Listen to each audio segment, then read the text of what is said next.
Live fitter and longer with the Fitzness Show, hosted by fitness expert, author, and TV personality Fitz Koehler. She'll tell you why diets are dumb, supplements are snake oil, and the truth about how you can earn a lean, hard, pain-free, and athletic body. Now for our favorite bossy blonde, Fitz Koehler. Well, hi team. I'm Fitz Koehler, your super bossy fitness pro from fitzness.com, and welcome to the Fitzness Show. This show is all about my boobs. That's right. They are real and they are spectacular. What an outrageous intro, right? But that's okay. We're going to talk about my boobs. My boobs have become this hot topic since 2019 when I was diagnosed with breast cancer. So yeah, let's freaking talk about my boobs. I tend not to harp on this. This is not, I don't know, I'm not letting cancer define me, right? As so many people choose to do. But it's the end of Breast Cancer Awareness Month. It's October, and I've been compelled to say something. And really, the benefit of talking about my boobs is hopefully you consider your boobs. I think breast cancer is, well, I know it's 1 in 8 in women. I think for men, it's about 1 in 750. And if talking about my boobs gets you to pay more attention to your boobs, your chest, your memories, your whatever you want to call them, your knockers, your rack, your tatas, your boobies, yeah, then great. I want you to pay attention to yours because I don't want them to kill you. Mine tried unsuccessfully. So yeah, we're going to dedicate this entire episode to my boobs. Once again, real and spectacular. And I'm very proud of that. Okay, so if you haven't done so already, don't forget to click subscribe wherever you listen to the Fitzness Show. If you subscribe, then that podcasting service will send you an update and say, Fitz has released another podcast. You should listen to it. And I appreciate that. Also, if you haven't done so yet, my brand new book, You Supercharge, the exact formula for fitness, weight loss, and longevity is on sale now. Books will ship out no later than November 19th. It's 2025 if you're listening at a later time. And I'm freaking ecstatic. I can't wait to get them into your hands. I can't wait to get them between your ears, all my words between your ears, and start helping you live your best life. Now, that's on top of this, right? I feel like I'm always pounding away at you, trying to get you to live your best life, but the book should complement everything else I do quite nicely. Buy it at fitzness.com, would ya? I send all of those books out signed personally to you. I include the free gift with purchase. Oh, and here are the free gifts. That's right. If you haven't seen them yet, you get a little Fitzy to take with you. You can put it, let's say, put on your rearview mirror. So whenever you're considering going to a fast food place to get something greasy, there I am poking you in the chest, right between your forehead, perhaps between your eyes, and convincing you to make a better choice. And so I'm always telling you, take me with you. Now you can. Now you can actually take me with you. But those will go out with all the books that are ordered at fitzness.com. So please and thank you. And now let's get on to the stars, the show, my hooters, my knockers, my tatas. What else we got? I saw Flying Saucer. What do we call them? The Gerber. I don't know. Anyways, my boobs. I'm going to stick there. Okay. So I'm 5 years out. I hit the 5 years cancer-free mark. I think in October or July, I don't know, something like that. But officially 5 years cancer-free.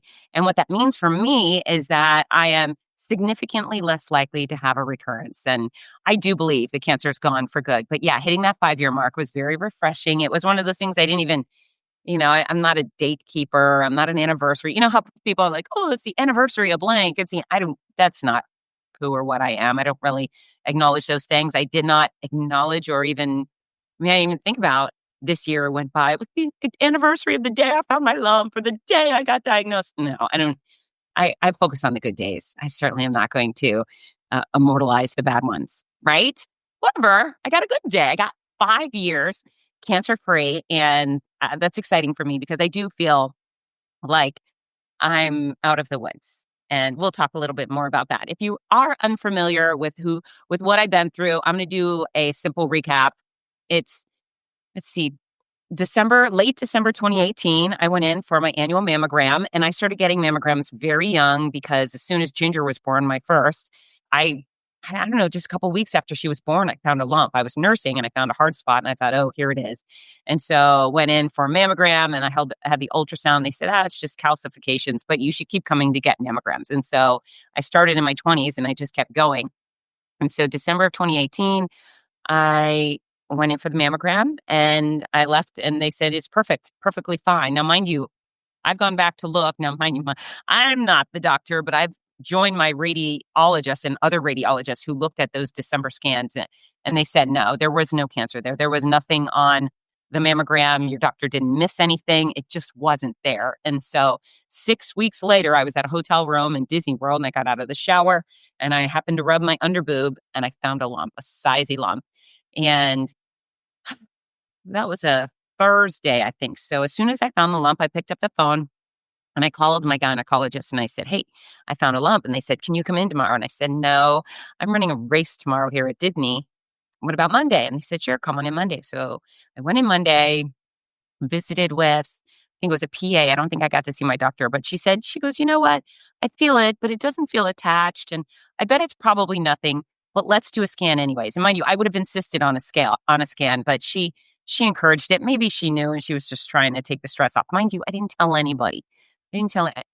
So Monday, we call the radiologist, and then I have an appointment set up for Thursday. I'm going to have a mammogram and an ultrasound. I just decided to keep it to myself. I didn't want to cause alarm and just figured maybe it'll be no big whoop, and I'm not going to cry over milk that hasn't spilled yet or stress anybody else out in the meantime. So on Thursday, I went to the radiology appointment and I had the mammogram, and then they brought me in a little room for the ultrasound. And so I've been seeing this radiologist forever. She's my normal mammogram lady, and on occasion the ultrasound. So the ultrasound tech, who I know, who's very sweet, she's doing the ultrasound on that left breast, and I can see a little circle on the scan, which is very obvious to me.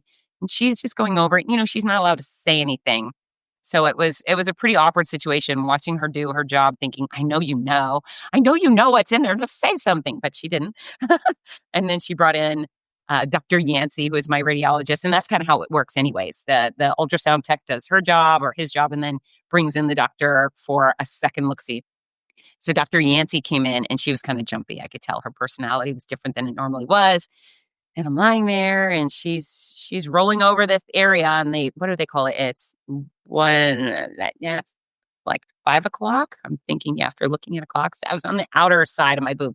Anyway, she goes, I do see a mass here, a sizey mass. She goes, but you also have several hard swollen lymph nodes that I'm concerned about. And unfortunately for me, I know a lot about this stuff. I knew what that meant, so instantly I went from calm to the waterworks. The tears just shot out of my face. And the reality that I had gone from nothing to a tumor that had already spread to the lymph nodes within 6 weeks, I just lost it. I thought, I'm definitely dying. And I'm not a macabre person. I'm not a negative person. But the speed and the aggressiveness of whatever was happening inside me, I just thought, oh God, I'm dying. So Dr. Yancey said, well, let's connect you with a surgeon and let's get a biopsy. That's the next step. I can't diagnose you. This is concerning. So I boo-hooed out of there. And then fortunately for me, my friend Cheryl Tyrone, who her husband is a plastic surgeon and they own a business right behind my mammogram place, Cheryl had just finished treatment for breast cancer within a year of my diagnosis. So I went over to her office and she's the office manager for her husband. And I got in the room and I was just, I told her what was going on. And she was very comforting. And she told me about her doctors. And so that was a real win for me because you know how doctors know who the best doctors are? She and her husband know who the best doctors are. In fact, her husband's mother died of breast cancer. So they took it very seriously and they definitely got the best of the best. So I was referred to Dr. Gordon, Dr. Hayes, and Dr. Sorrentos. Dr. Sorrentos being the surgeon, not the plastic surgeon. He's just a surgeon. So I called Dr. Yancey's and said, can you get me an appointment with Dr. Sorrentos? And she said, sure. And I expected it to take a while, right? I just expected it to take a while. Now, mind you, I wouldn't have tolerated that. I would have been the most annoyingly squeaky wheel. I would not have sat back, letting cancer grow at rapid pace inside me while someone put me off a month. And I hear that happen a lot. There are a lot of cancer patients who say, I found a lump. I have an intro appointment in 6 weeks. And then after that, there's a 2-week delay for the scan and then a 4-week delay for the biopsy. That would have never happened in Fitz Koehler's world. So I want you to know up front, I would not have tolerated that. I would have been the most annoying squeaky wheel on planet Earth and I would have gotten my appointment. So I didn't have to do that though, because I don't know, an hour after leaving Dr. Yancey's office, I got a call from the surgeon's office and they said, hey, can you come in today? It's really, they said, yeah, we we've cleared a spot for you at 3:00. Come on in. And I'm just saying 3:00. It might not have been 3, but it was something around that. So I did. I went into Dr. Sorrentos's office. And again, a basket case, terrified. And really, I had no information, but I believed it was cancer. And I believed I was definitely going to die quickly. I thought, gosh, I'm going to be that tragic tale, that fitness expert who was a vegetarian, who did almost everything right. And she died this young death. I just knew it was going to come. So I'm meeting with Dr. Sorrentos, and he wasn't saying, yeah, that's cancer, but he goes, yeah, it's kind of, it's definitely concerning. It's got irregular borders, blah, blah, blah. He gets me in for a biopsy the very next morning. I mean, 8 a.m. 8 a.m. I didn't have to wait for anything. He just, let's schedule it, and got it in. So that was with a completely other radiologist who was going to do that process. And they were scheduling a punch biopsy. If you're not familiar with what that is, I learned the hard way. And I went in, they took the ultrasound Doppler over my breast. And then with that, they put this big old needle through my boob into the tumor. So they got it in there. And then with the guidance of the ultrasound, and once they got to the tumor, they punch it. They go click, and it goes all like that. It felt like I was being shot in the boob. And it grabs a piece of tissue, and then they pull it. They numbed me, mind you, the numbing process, whenever someone numbs you, well, there's something that goes into that. I think you're lucky if there's some sort of lotion, but with cancer, there's not a lot of lotion stuff. It's like they have to give you needles to numb you. So nice needles in my boob. And then because of the lymph nodes, they numbed the armpit. And then I think there was a total of about 10 different punches. So 4 or 5 different needles in there, punch, punch, punch. Oh, I left there black and blue and scared. And yeah, so that was Friday. So things were happening very quickly for me. And I was very grateful. Now, behind the scenes, what was happening is apparently they were freaked out. The doctors were saying, oh my God, this woman's cancer is crazy. Get her in now. And so I was told Dr. Sorrentos was slammed and I likely wouldn't be able to see him. I was told the oncologist, Dr. Gordon, was slammed, wasn't accepting new patients.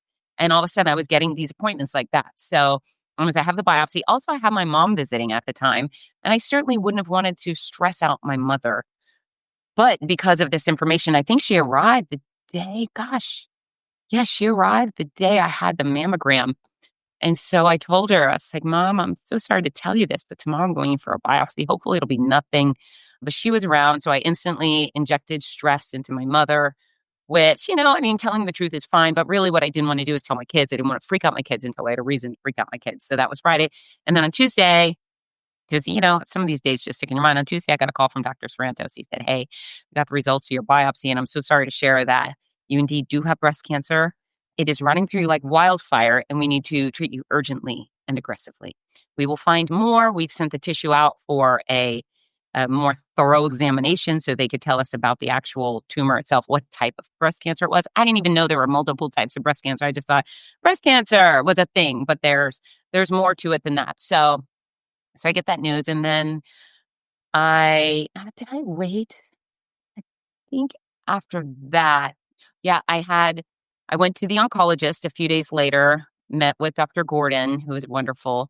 I actually met with a radiology oncologist too, Dr. Hay. She called me in the morning. She says, hey, I hear you're coming to see Dr. Gordon today. Yeah, she said, well, I'm going to be a radiology oncologist and I'd just like to meet you. So come on in. And so I did. I went on in and she was super sweet. And she said, oh, we're going to cure you. Don't worry about that, which was very calming. And then I saw Dr. Gordon, who turned out to be, he's the oncologist, the hematology guy who kind of oversees your whole plan. And he was absolutely wonderful and brilliant and patient and reassuring, everything I needed. But he was able to gather the biology of my tumor itself, my type of cancer. And I remember I was sitting at a bagel place with my interns. I had 3 female interns at the time. They were so lovely. And I was telling them, hey, listen, I was just diagnosed and I don't know what's going to happen, but I'm going to the internship is going to be fine. I'm going to figure it out. And so I'm telling them that, and I get a phone call from my doctor's PA. And I said, hello. And she says, oh, so we got your pathology back. I said, okay. She goes, I wanted to let you know that you're estrogen positive and your tumor is estrogen, progesterone. And gosh, it's so good that it's so far out of my mind. What is HER2 positive? And so I hear positive, positive, positive. And I let out the big F-bomb in the bagel place. I go, fuck, I'm definitely going to die. And she was like, no, in this case, the positives are good. The positives mean we have identified what is feeding your cancer and we know how to kill it. If it's triple negative, it's a lot more complicated. So anyways, that was an interesting moment. But I took that information and then I decided it was time to tell my children. Parker was 13 at the time, Ginger was 15. Horrible ages to go through cancer with little kids. I mean, I'm sure that's horrible too, because you still have to really pamper little kids. But I mean, Ginger and Parker really knew what was going on. They had a good experience they had lots of experience seeing people live, get treated with, and die from cancer. In fact, previously in the recent months, I had my friend Charlene, one of their friends' mothers had just died of pancreatic cancer. So we had gone through that. Parker had joined me to help Charlene take her to doctor's appointments and take her for rides and things. So he watched her in that horrible process. And I know that was in the back of his mind. So I had two decisions to make. It was like, how am I going to tell the kids? When am I going to tell? I wanted them to be one of the first to know, obviously. So I separated them. I told Parker first. Parker's more of a calmer, quiet kind of guy, and Ginger's very emotional. And so I told him first. Ginger was out and doing something else. And I sat him down. I said, hey, listen, I have bad news and good news. I said, bad news is I was diagnosed with breast cancer. I found a lump, went in for some tests. I was diagnosed.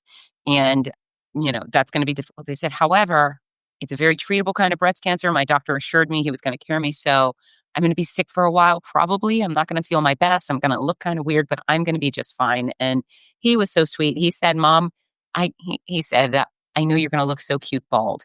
And I thought that was very sweet, very compassionate, very just generous of him. So we had our hugs and snuggles, and I sent him off to do something. And then I brought Ginger out for that same conversation. And it did not go as well. I mean, bless her heart, it didn't go wrong because there's no wrong way to deal with this, but she wailed. She just sobbed and sobbed. And I sobbed because I can only imagine if my mother was diagnosed with cancer, how difficult that would have been. And my mom had back surgeries when I was a kid, and that was scary enough. I couldn't imagine to have a parent, to be a teenager or younger and have your parent diagnosed with cancer. So it was really tough. But it's funny, I was still pretty convinced that I was dying. But even though I was convinced I was dying, I worked hard to convince her I wasn't. It's one of those things we call parenting with cancer. You do things that have nothing to do with your self-preservation. It's all about them. And for me, my cancer was very much about them. I was certainly afraid of losing my own life, and I didn't like the idea of losing my hair and feeling sick and stuff, but I was just laser focused on them. I just wanted to be their mom, and I wanted to see them grow up. I wanted to meet their children if they had any and do all the things. My greatest fear was losing their lives. So that was tough. That was tough stuff. And so I think pretty soon after that, I maybe had a week before they started treatment. I had a port put in, which I didn't like that. I had an MRI, which was a nightmare. And I talk about all of this. If you want to hear more of it in detail, My Noisy Cancer Comeback is the memoir. It's called My Noisy Cancer Comeback, Running at the Mouth While Running for My Life. And that gets into all the details. I'm giving you kind of an overview. But really what I like most about the book is I focus on the funny stuff. So I include the hard times, and it's unavoidable. But there were so many hilarious, crazy, insane moments because of the way I did cancer. So anywho, I started chemo very quickly, and my treatment plan was 6 rounds of super mean, nasty, crazy chemo, followed by 15 rounds of a lesser yet still really mean chemo. The mean chemo was comprised of Taxotere, Perjeta, carboplatin, and Herceptin. And I had those 4 drugs all in one day, back to back to back to back. My chemo sessions lasted about 9 hours. They made me very, very sick, and I did not like that.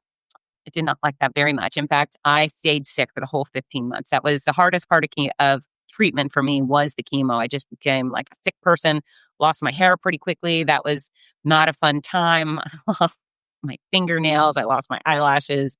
I lost my stomach a lot. And then when I switched to the other drug, who interestingly didn't make me as violently ill, that's when I started losing weight, losing muscle mass, wasting weight. That was an interesting time. However, my doctors convinced me that I was going to live, and I thought, okay, I've got some decisions to make now. And this is where I think it gets to the good stuff. This is where we get to the good stuff that's relevant to you. The places where, my hardship can benefit you and anyone else who cares to listen. Number one, I decided, okay, well, this sucks for me. It's not a lot of fun. However, I live just a few miles away from the University of Florida Pediatric Oncology Center. And right there's a whole bunch of babies and children being treated for cancer.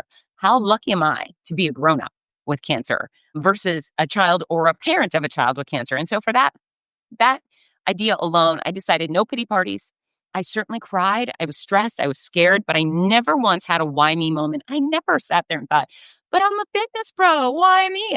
That's BS behavior. That's BS thought process. And I wanted nothing to do with it. So instead, I chose to look at the bright side, which I'm a grown up with cancer. This is great, right? This is way better. And if there were someone in my household get cancer, well, thank goodness it was me, right? So perspective went a long way. And anytime things got really hairy for me, which they did, even though I had no hair, I would think about those babies with cancer and those parents of the babies with cancer. And all of a sudden, it didn't seem so bad. So perspective was the number one thing. And that carried me through a very trying experience in that first and second MRI convinced me that I was capable of doing hard things. And so you have to be very courageous to endure cancer care.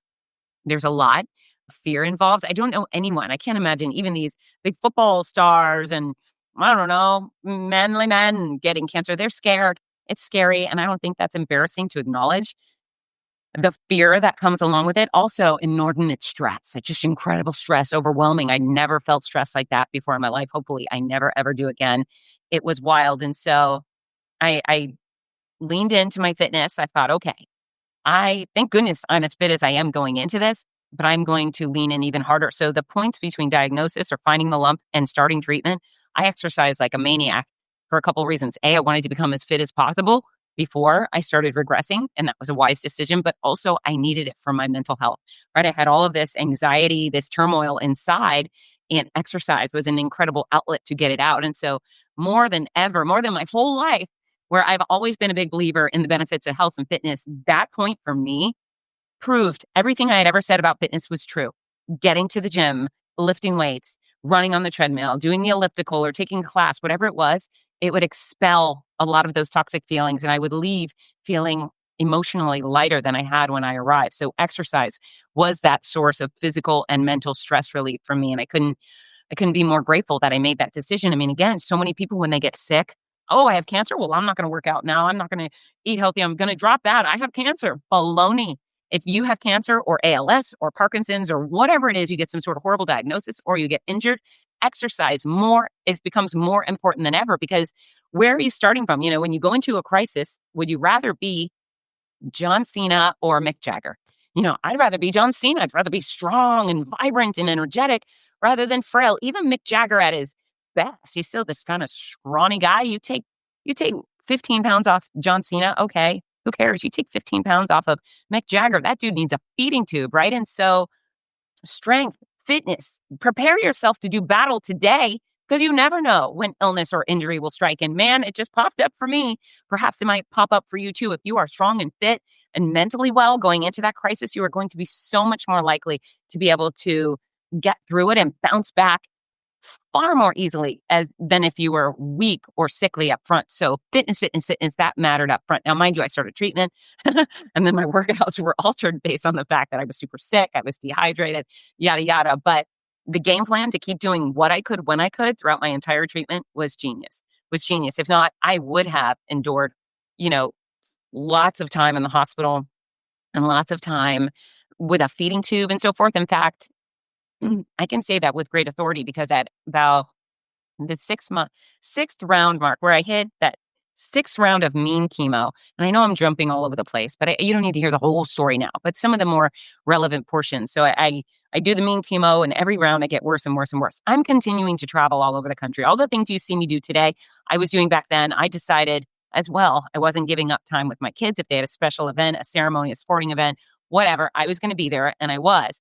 And then I also decided cancer was going to steal my good feelings, steal my hair. I wasn't letting it steal my career. I love what I do. I've worked hard to build up my business and I was not going to let cancer steal that from me. So I continued on. I contacted my race directors, the corporations I was doing keynotes for, and I just said, hey, this is the deal. I'm diagnosed with cancer. I'm going to look a little weird, but I'm going to show up and I'm going to do my job and I'm going to surpass expectations as usual. And I did.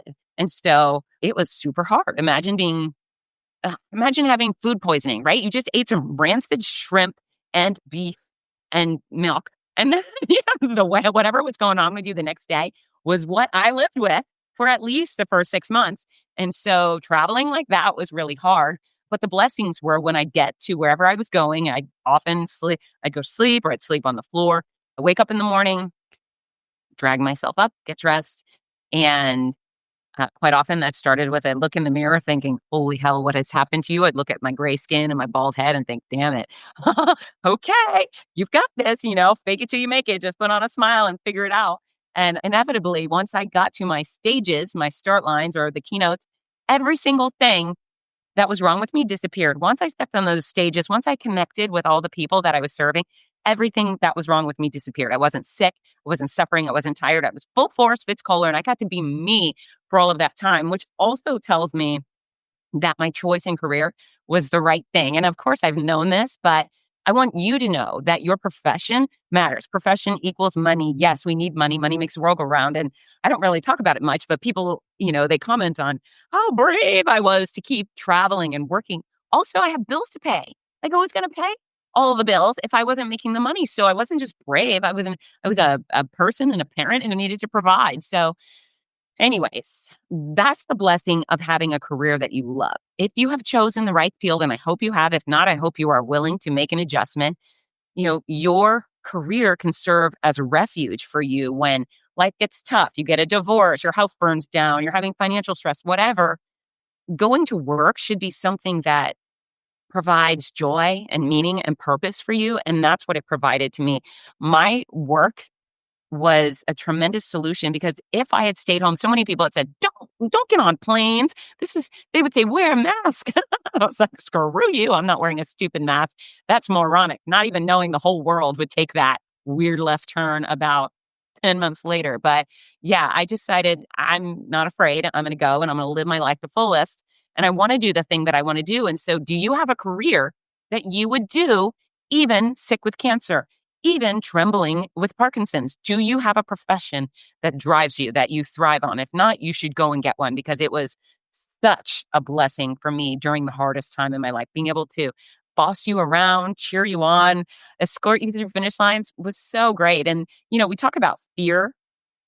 And we will be right back. Are you looking for the perfect gift for a loved one battling cancer? The Cancer Comeback series by Fitz Koehler offers hope, inspiration, and practical guidance. With Your Healthy Cancer Comeback, My Noisy Cancer Comeback, and The Healthy Cancer Comeback Journal. These books are a lifeline for all patients and survivors. Right now, you can order autographed copies at a special discount. Show your support and help a loved one go from sick to strong. Visit fitzness.com today. That's fitzness.com. Fitzness.com.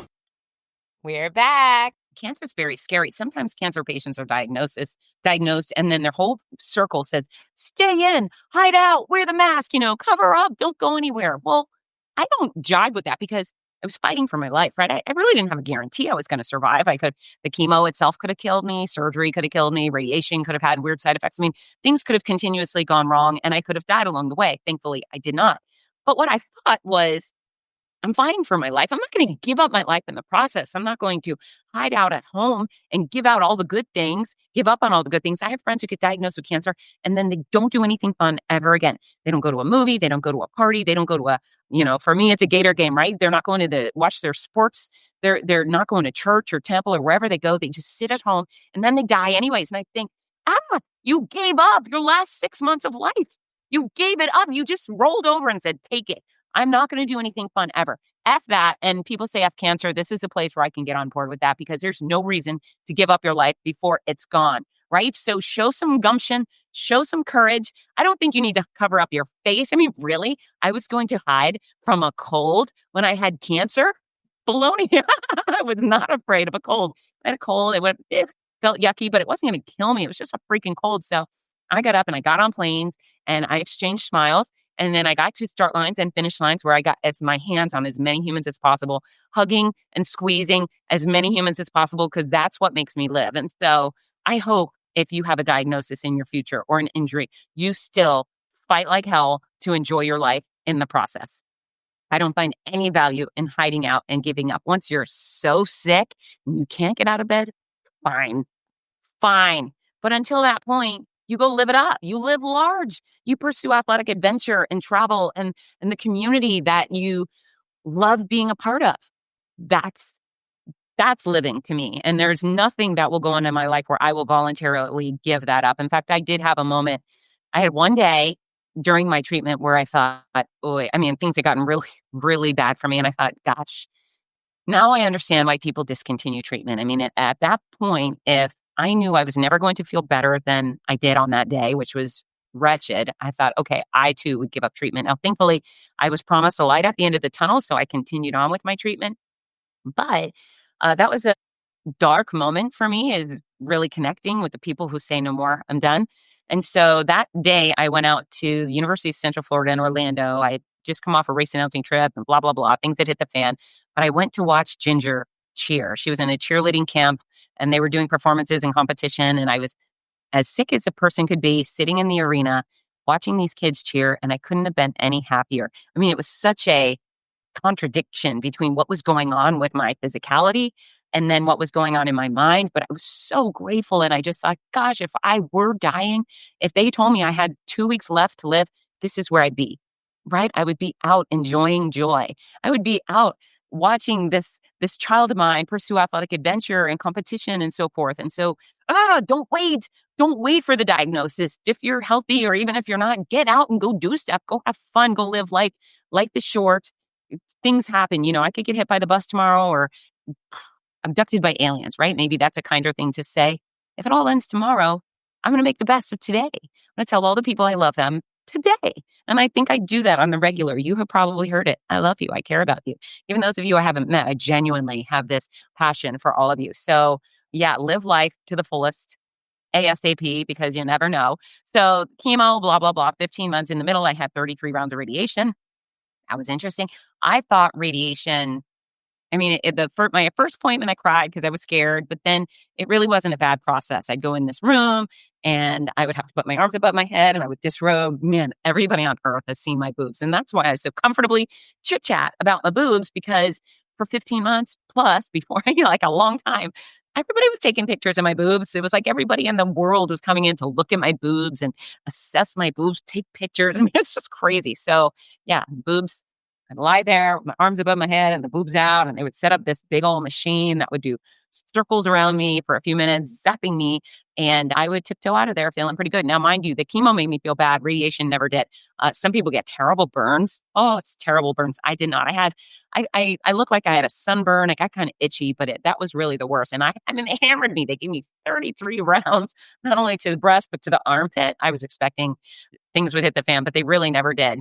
I was normally the youngest person in the facility, and the older women, and they were always proud to show it off. Like, look here, they had severe burns. So I don't know if it's because I had just younger, healthier skin, but woof, radiation. That's another place I use perspective, because my whole burden was lying on my back with my arms up with my boobs out. Fine.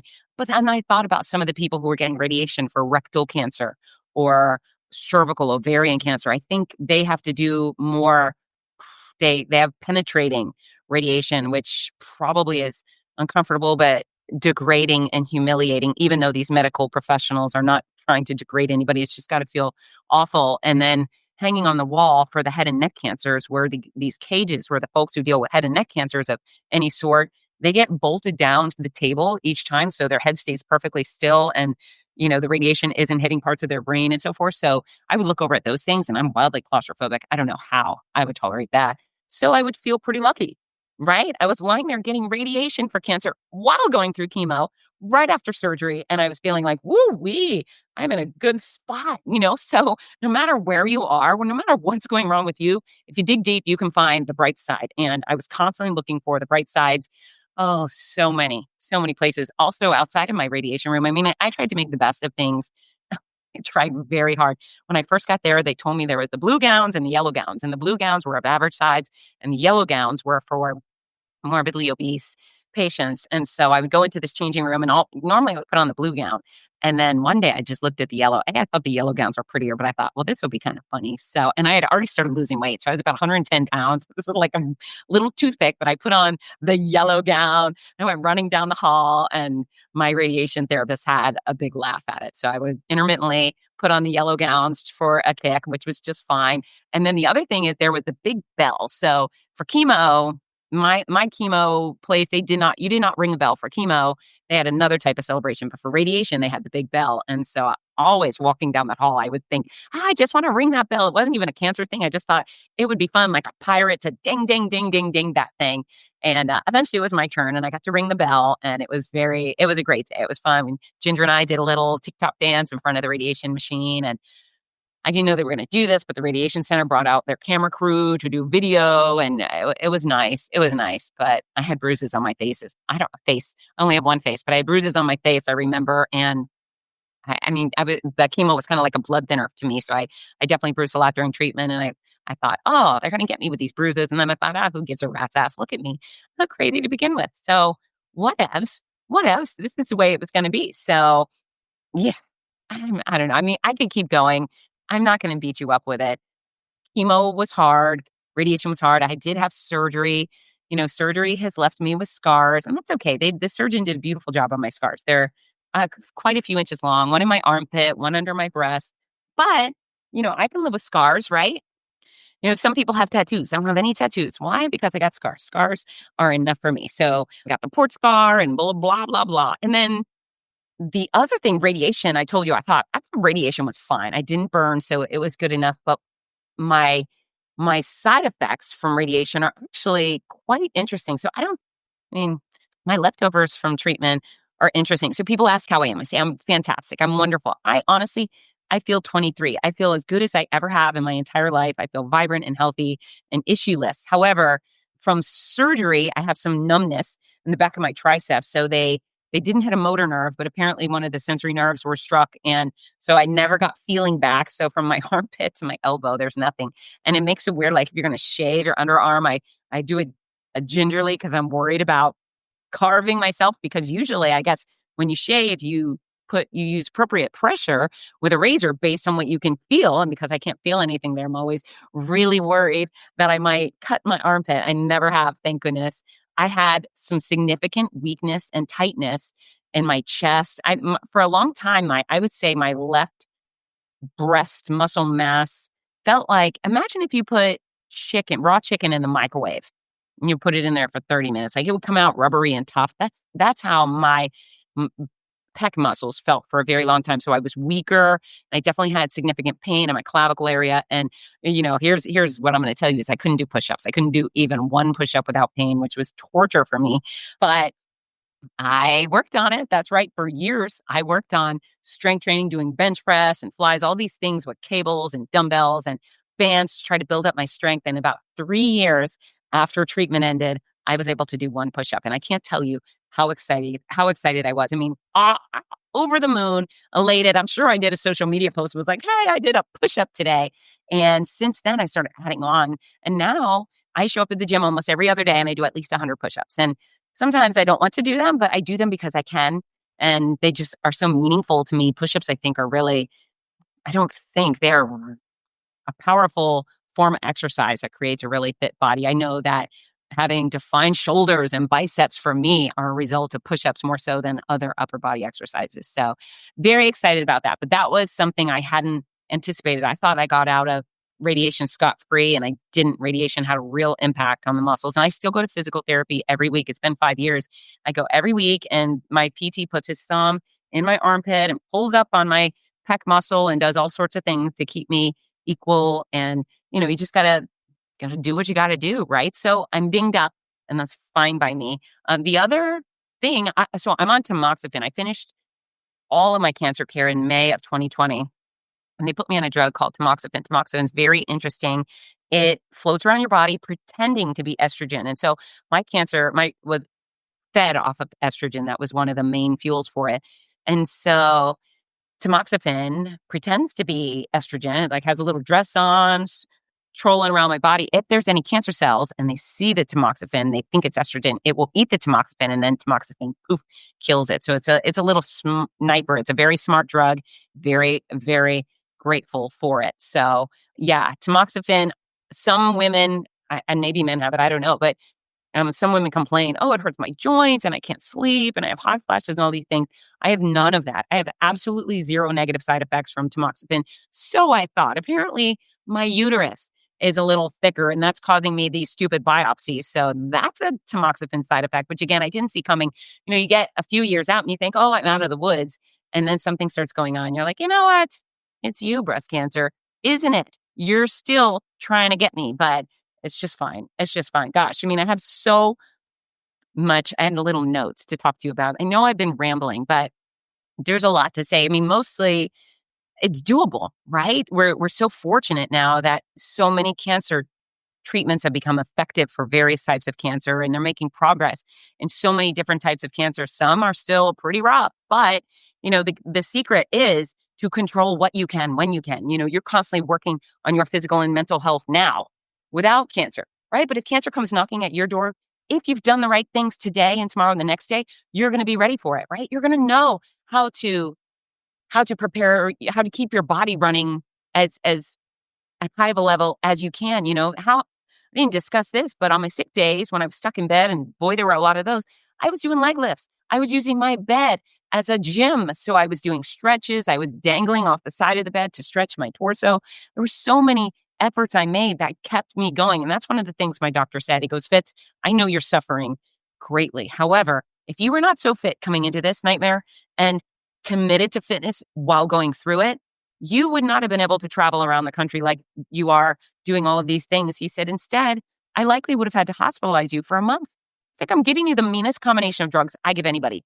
And you are traveling every week and hosting thousands of people. Who does that? He said, only because of your fitness can you do that. He said, if I would have put you in the hospital, you likely would have had a feeding tube. And feeding tubes often lead to infection. You would be dealing with so much worse if you were not so committed to exercise and nutrition and complementary care and sleep and so forth. And so that stuff really resonated with me. It made me think, aha, this fitness thing I've been bragging about, preaching and poking people in the chest over for decades on end actually works. It's working right now. Even though I'm in a bad place, I would be in a much worse place had I not stayed the course. And so what I need you to do is stay the course. Start today, keep it moving. And when you get hit by a bus or you get a diagnosis, you are ready to keep going. That is your job, is to control what you can when you can. I could not control the fact that I had cancer.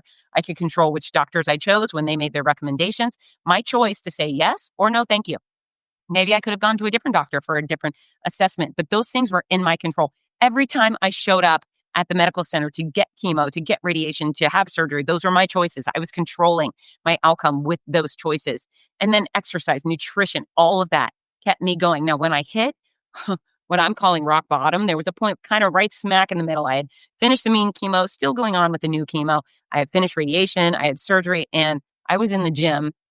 I sat down on the machine and I went to push. And you know what you normally lift, but I couldn't lift what I used to. So I lowered the pin. And eventually I realized I had lost 80% of my strength. Whoo! And that was upsetting, right? I thought, wow, I'm so weak. And then I got up and I was looking in the mirror, and it was just about the time where my mother was shouting at me, and bless her heart. But what did she say? She said, you need to eat. You look like you're in the Holocaust. And I said, thanks, Mom.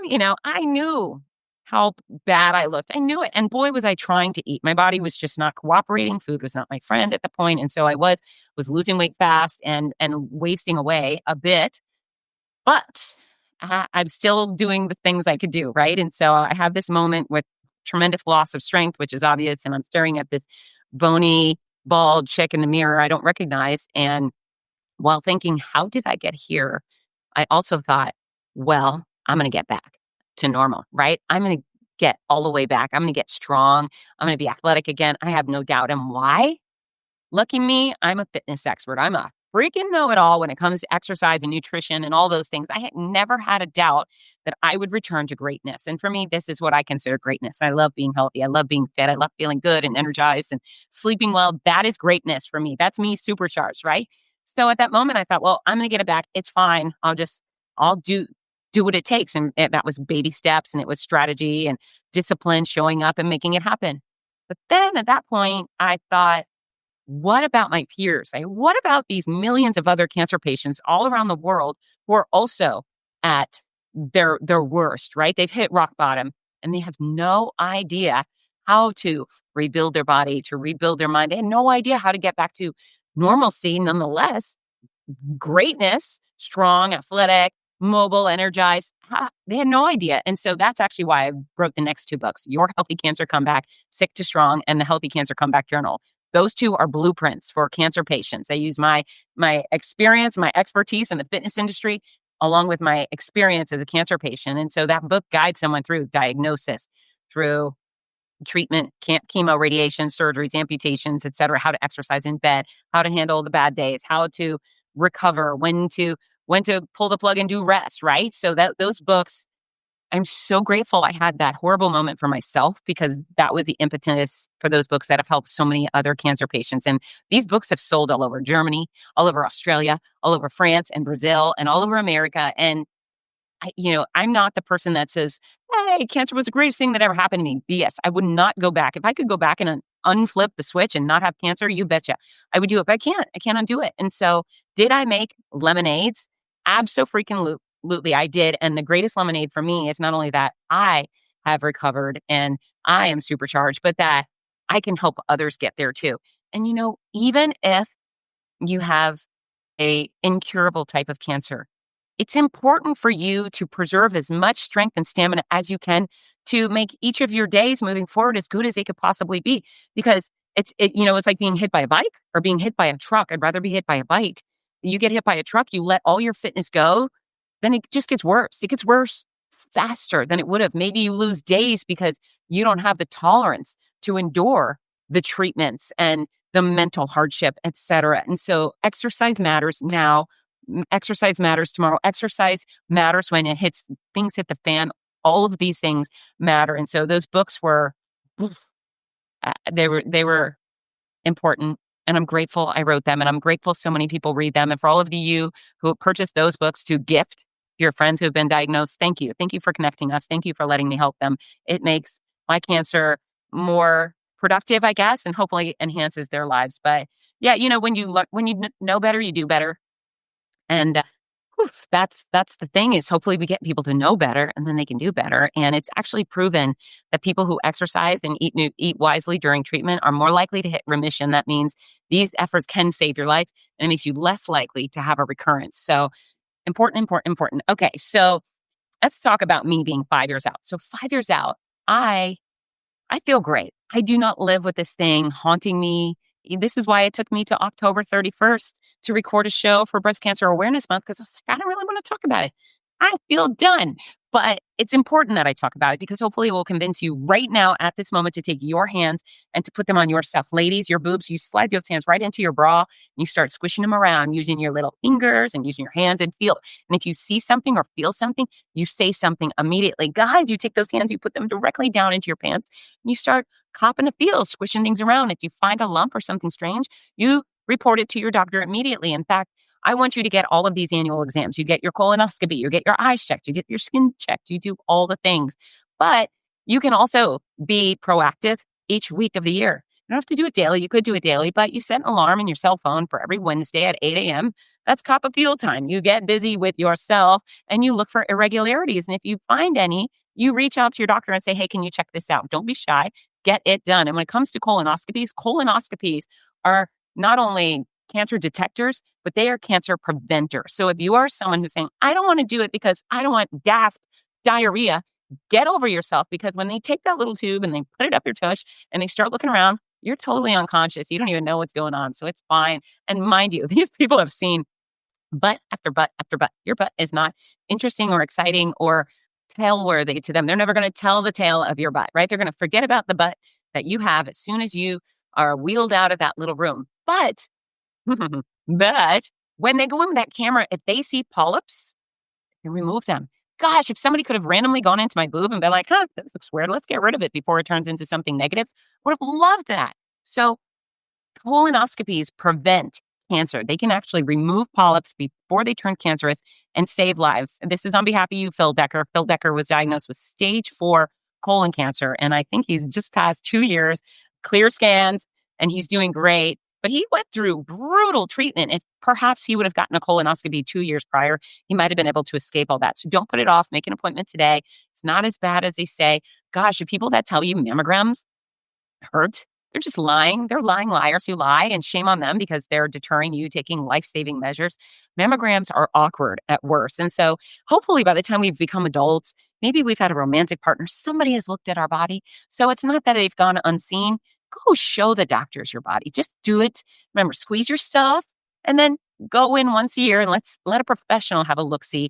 And early detection does save lives. If I had waited even one more month to touch my boob and find that lump, God, I think I'd be dead. I think 1 month difference, I would be dead. And you wouldn't have all of this bossy, happy noise in your ears. So please, I beg of you, don't put these things off and be proactive.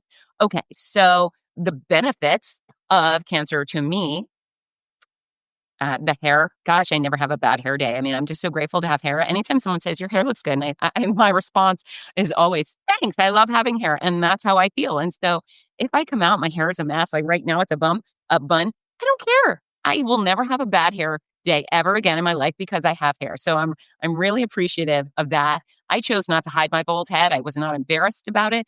And really my appearance shouldn't affect you at all. And so I decided I wasn't going to make myself uncomfortable or feel weird with a wig. And because of that, I won't hide anything really. I mean, I'm proud of me. I like me. I think I'm a nice person who works hard.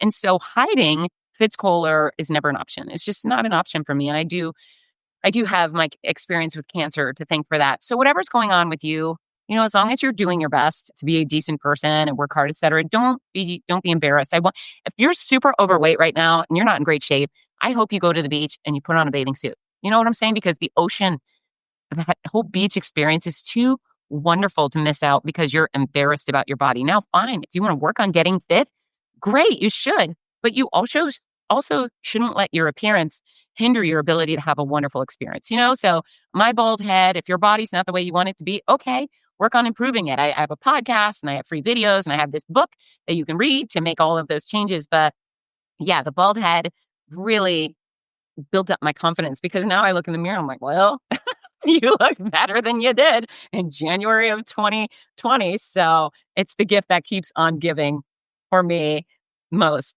I fear, gosh, I hate to say I fear nothing, but I am not a fearful person. I will do almost anything as long as it sounds like a good time. I don't fear people's opinions. I swam with a whale shark and I've done races. I ran Boston Marathon. I didn't ever want to run a marathon, but I was invited and I just thought, well, oh, why the hell not? Right?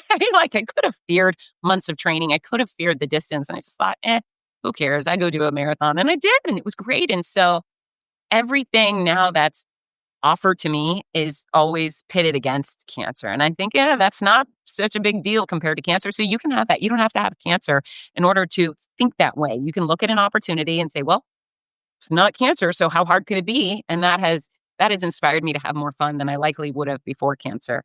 My motivation is stronger than ever. I am so obsessed with living life in a full, happy way and having meaningful experiences. Yeah, I feel great. My hope is high. One of the things that's super helpful to me is all of the work I do at races for cancer causes, and specifically the Donna National Marathon to Finish Breast Cancer. They have 3 events per year. I am the chair of and announce the American Cancer Society Making Strides for Breast Cancer Walk each year. I do keynotes for a bunch of different cancer organizations. And through those efforts, I meet so many people who have specifically, cancer survivors in general, but then those who have breast cancer or had breast cancer who are 20 years out, 30 years out, 10 years out. Anybody I meet who has been cancer-free, breast cancer-free longer than I have makes me feel like I can also become 8 years cancer-free and 20 years cancer-free. And I'm not looking over my shoulder. I don't live the life of someone who's afraid of cancer. I mean, I'm preventative, right? I do all the things it takes to hopefully not have cancer and go to the doctor and stuff. But this is not a monkey on my back. I don't lose sleep over it anymore. And that certainly is a result of me seeing living proof that there are other people living long and well post-cancer. And it's a blessing. Not only is it a blessing to meet them, but I love taking care of them. I know what they've been through in so many ways. I mean, again, all of our experiences have not been identical, but we get each other. It's the club, cancer in general, it's a club nobody wants to be in, but here we are. And there is some sort of wonderful camaraderie to that. And so I love taking care of cancer patients. I loved it before I was diagnosed. But now it's especially meaningful. And when I get to get my hands on these runners at the Donna or the ACS events or just around the country where someone comes in and says, I just beat liver cancer or whatever, I love to celebrate those humans. It's exciting and meaningful. And, the only thing that gets me, and then I do get guts sometimes. Sometimes we do have people on death's door coming through our start and finish lines. And it's gut-wrenching to see their families often pushing them in the wheelchair. And I love that they come out. I love that they're on death's door, yet they're still signing up for races and getting the shirt and getting the medal, and just more importantly, being out and living life and making memories, because those memories will live on when they're gone, right? For their spouse or their children or everyone who took part with them. There's been plenty of times where I have been very grateful to have sunglasses on at a finish line, because it's painful to know what they're going through. And yeah, the other thing is sometimes I get newly diagnosed people. And so in October, I announced the Donna 5K at TPC Sawgrass, the fancy golf course. And there was a young woman who said, I said, tell me about your treatment. She goes, I was just diagnosed. And the look in her face, there's so much fear. And that really got me just, it welled up and I turned into about to burst into tears. And I'm able to control it because I'm very good at controlling myself. But it does hurt my heart to see the fear in other people's eyes. And the only thing I can do is offer some comfort and just say, you're going to be okay. Come back in February. We're going to celebrate you then. And then we'll see you in May and you're going to get through this. And I usually mean it, right? Okay. So what else did I want to tell you? Okay. So scanxiety, people like to talk about that. I do not have scanxiety. That's where you go in for your every 6 months ultrasound or mammogram. I don't show up to any of those things worried. Interestingly enough, I leave there once I have good news. I always leave so relieved. So, there's still something in the back of my head. I skip in, hey, how you doing? Feeling great. And then when I walk out of there, it's, oh my gosh, negative. I love hearing negative. I still don't wear ribbons. As you may know, before I was diagnosed, I was happy to wear the ribbons, support the cause. The second I was diagnosed, those symbols of cancer, that the survivor word and the ribbons, they make me feel like a victim. And so I don't wear them. And I decided pretty early on, I wasn't going to wear them. I didn't know why. But once I figured it out that they make me feel like a victim, I say no, thank you. And there's all of these people that have gifted me things. Here's a survivor button. And boy, is it generous. But I'm not going to wear it. It doesn't work for me. And I encourage everybody to make their own rules. In fact, the word survivor, I don't like the word. It makes me feel very uncomfortable. I've turned to saying cancer crusher. Not everybody understands that, but it's just my own little predicament to deal with. It's not anybody else's problem. I do feel uncomfortable when people reference the cancer thing in my bio. What I am is I'm a fitness expert. I'm a race announcer. I'm an author, a 5-time author. I'm a media professional. Please don't say, Fitz is a badass. She's a cancer crusher. No, that's not who I am. That's something I've done. It should be way down on my resume, right? Please don't use that as the theme of Fitz Koehler. It's cringy to me. I know, what a mean thing to say. So many people come out and they love it and they wear the shirts and I'm a cancer survivor and I'm a weirdo. That's what I am. I'm a weirdo. Those things are real for me. So maybe those are my hangups. The other thing is sometimes I look back and I just can't believe it was me. And I know many cancer patients feel the same way. You look back and you think, how was I that girl? That has to be somebody else who lived that weird experience, because it wasn't me. So I'm very fortunate. Cancer doesn't rule my world. I feel lucky to have had it, found it early, survived the treatment. And I am, as I said, I'm dinged up. So many, especially breast cancer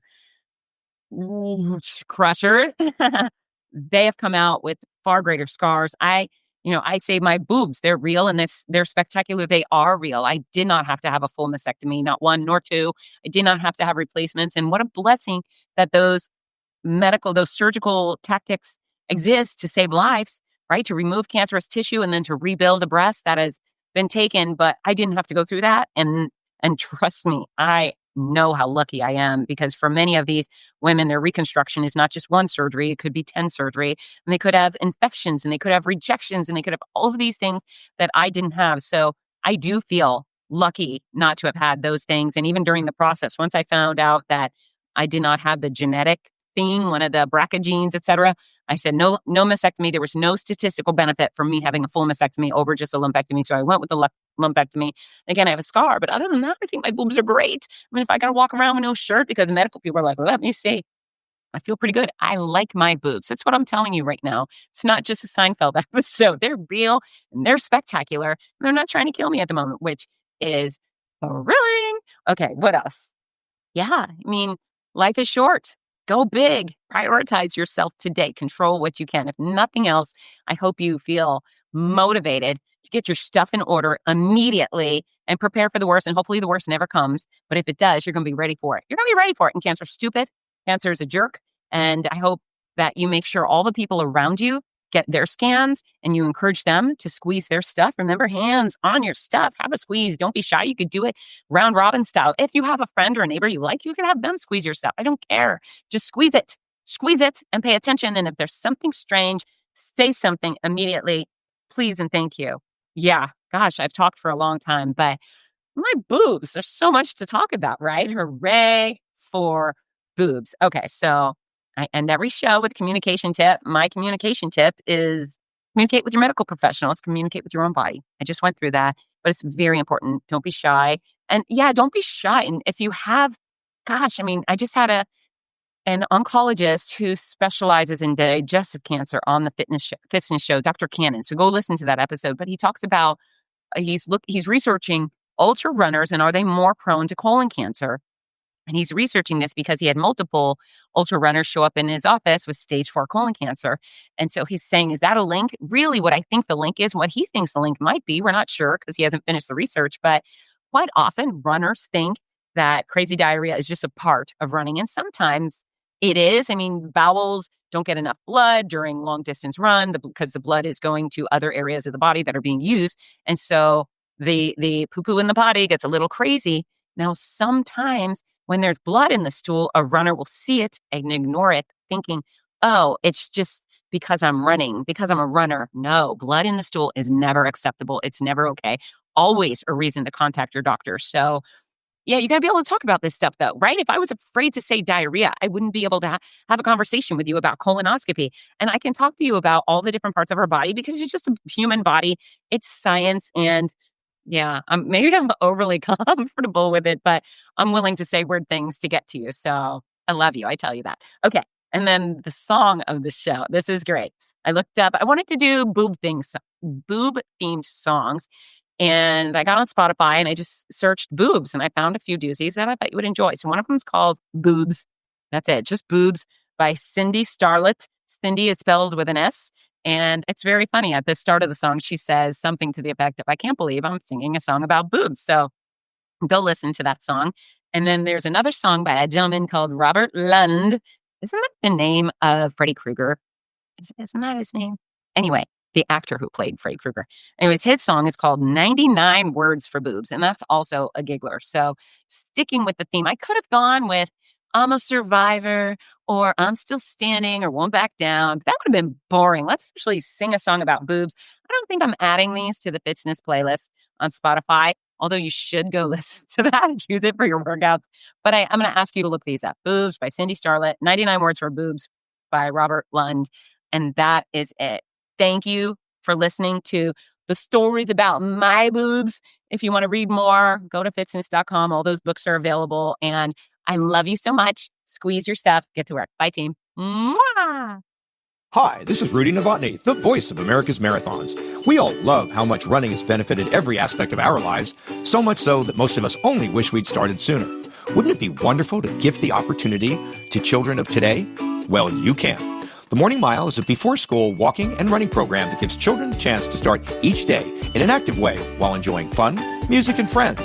That's every child, every day. It's also supported by a wonderful system of rewards, which keeps students highly motivated and frequently congratulated.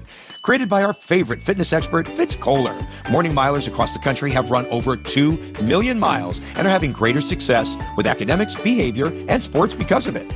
The Morning Mile is free to the child, free to the school, and is inexpensively funded by businesses or generous individuals. Help more kids get moving in the morning by visiting morningmile.com. Champion the program at your favorite school or find out more about sponsorship opportunities. That's morningmile.com. Long may you run.